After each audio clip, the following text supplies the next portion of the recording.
DVC যে টাকাটা দেওয়ার চেষ্টা করছে সেটা কেন কর্মীদের থেকে নিয়ে দেবে কেন? ডিভিসি কেন্দ্রীয় সরকারের সংস্থা, এবং আমরা কেন্দ্রীয় সরকারের কাছেই না খাতে টাকা পাই। আমরা এর আগেও যখন হয়েছে সে টাকাও দেয়নি, এখনও যে টাকা হচ্ছে সে টাকা দেয়নি। আমরা চাই কেন্দ্রীয় সরকার তার টাকা দিকে আমরা নেব, আমাদের প্রাপ্য টাকা, এটা যুক্তরাষ্ট্রীয় কাঠামো, এই টাকাটা আমাদের প্রাপ্য হয়। তো এমপ্লয়িদের থেকে টাকা নিয়ে কেন দেবেন?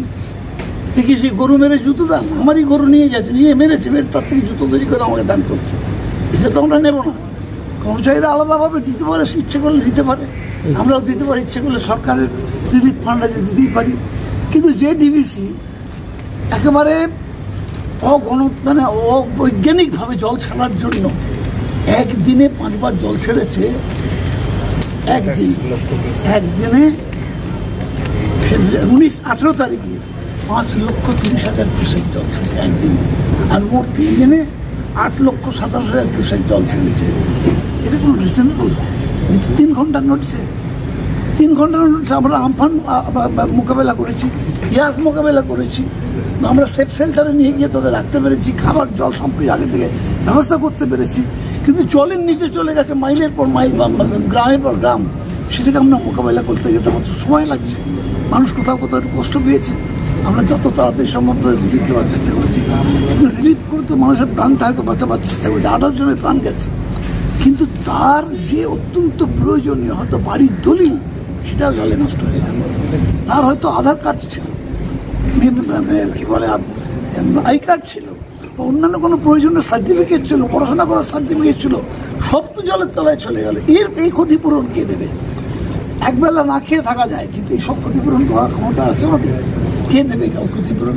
এরকম একটা সম্পূর্ণ অনিয়মিতভাবে কোনো মানে একটা সাইন্টিফিক থট নেই।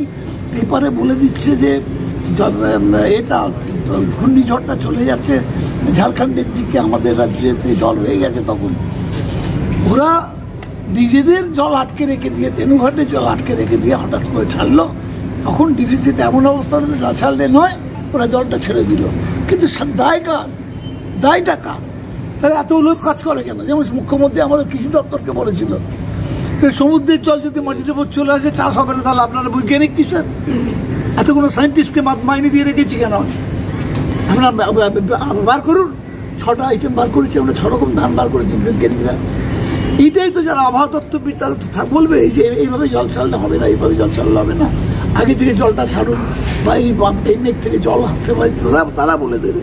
যারা এতদিন ডিভিসি চালাচ্ছে তাদের বৈজ্ঞানিক আছে, সায়েন্টিস্ট আছে, ইঞ্জিনিয়ার আছে, তারা বুঝবে না একসঙ্গে এত জল ছাড়া যায় না। যে রাজ্যকে জল ছাড়ার বিষয়ে ডেটা দেওয়া হচ্ছে বা হয়েছে, আর বলছে যে তেনুঘাট ঝাড়খণ্ড সরকার কিছুতেই ডিভিসির হাতে দিচ্ছে না, ফলে সমস্যা তৈরি হচ্ছে। এই যে একদিনে 5 বার জল ছেড়ে দিল, এটা কার কথা ছিল? কোন নোটিশ, কতক্ষণের নোটিশ ছিল? 3 আওয়ার্স নোটিশ। আমরা বলছি আবারও আমফান মোকাবেলা করেছি, ইয়াস মোকাবেলা করেছি, কিন্তু আমাদের একটা লোকও সেখানে ড্যামেজ হয়নি। প্রত্যেককে সেফ শেল্টারে রাখতে পেরেছি, খাওয়াতে পেরেছি, শোয়াতে পেরেছি, ওষুধ দিতে পেরেছি, যাবতীয় কিছু করতে পেরেছি। কিন্তু আমরা আজকে কিরকম অবস্থায় পড়ে গেলাম যে চারিদিকে জলমগ্ন, সেখানে নৌকো করে গিয়ে খাবার দিতে হচ্ছে, মাথায় করে গিয়ে খাবার দিতে হচ্ছে, স্পিড বোট হচ্ছে, জল দিতে হচ্ছে। এটা কি ভয়ঙ্কর একটা বিপজ্জনক ব্যাপার।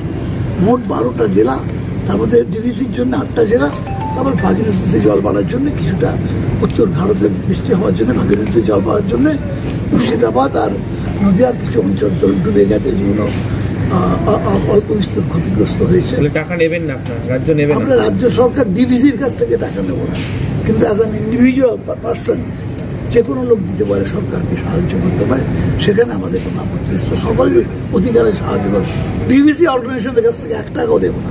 সেটা সেন্ট্রালকে দিতে হবে। সেন্ট্রালকে তো প্রাপ্য টাকা, তো আমরা তার অধিকারের টাকা চাইছি, কাউকে দান চাইছি না, ভিক্ষা চাইছি না, আমার প্রাপ্য অধিকার চাইছে মুখ্যমন্ত্রী মমতা বন্দ্যোপাধ্যায়। ওনাদের নোটিশে লেখা আছে কর্মীরা টাকা দেবেন না, কর্মীরা টাকা দেবেন না, যা দিন যিনি দেবেন। আমি আমার ইউনিয়নের সমস্ত মানুষকে বারণ করেছি। স্মার্ট ওয়ার্ল্ড জোনপুর ও কাঁচরাপাড়ায় সাফল্যের পর কালনায় আমরা হেয়ার বিউটি স্পা এবং grooming specialist. Smart world professional family salon, 2 number Siddheshwari lane, Kanchrapara.